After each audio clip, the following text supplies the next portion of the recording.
super overwhelmed. Na-overwhelmed ako sa saya, especially nung seconds na lang. Iniisip ko na kung ano yung ano ko, ano yung gagawin ko. Lahat kami. Parang I love you. Yun Gabi pa namin masaya. nag-usap. Sabi ko, may sakit ako kagabi.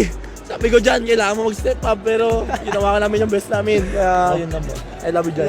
Love you, Kap. Eh sana, sa Perbs kami dalawa. Oh. hindi ko na imagine nga kami yung mananalo ngayon, pero sa ginawa lang po namin lahat focus na lang po kami sa mga padating na celebration namin, lalo na ngayon kainan na. Focus muna ako ngayon, focus muna ako muna ako pag-i-enjoy sa teammates ko. Meron yan! Wala. Focus muna sa enjoyment. Shout out to kay Zildon Asuncio, no? Shoutout po kahit di ako naglaro. Laking tulong to. Thank you Lord, thank you Lord. Hans Lupar or Candido, ate Kirby Borbs. Sino ba? Injury to dire. Glory to.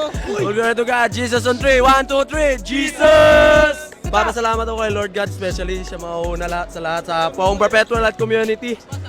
Sa buong Perpetual Community, sa Perp Squad, sa drummer, sa buong fans, at sa mga college na pumunta namin, sa Real G. At sa family ko doon sa Mindanao, especially yung mama at papa ko andito, sa kapatid ko na si Matmat.